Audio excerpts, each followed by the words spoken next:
প্রত্যেককে ডেকে বলে, ও আল্লাহর বান্দা, জানো আমি পোকামাকড়ের ঘর, পোকামাকড়ের ঘর।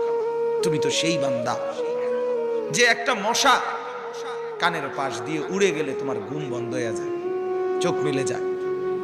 একটা মশার গুনগুন আওয়াজ সহ্য করতে পারো না। একবার কয়েল, একবার অ্যারোসোল, একবার মশারি, এরপরেও তুমি চাও যে একটা মশাও যেন আমার কানের কাছে গুনগুন না করে। তো 5 ঘন্টার ঘুমের জন্য, 6 ঘন্টার ঘুমের জন্য বান্দা এই যত্ন নিলা, অনন্তকাল কিংবা বছরের পর বছর কবরের যে ঘুম দিবা, পড়ে থাকবা সেই ঘরে, পোকা মাকড়ের ঘর, সেই ঘরে তুমি ঘুমাইবা কেমনে, থাকবা কি? আমার বাপ, আমি থাকবো কিভাবে, আমি থাকবো কিভাবে বলে? প্রত্যেককে ডেকে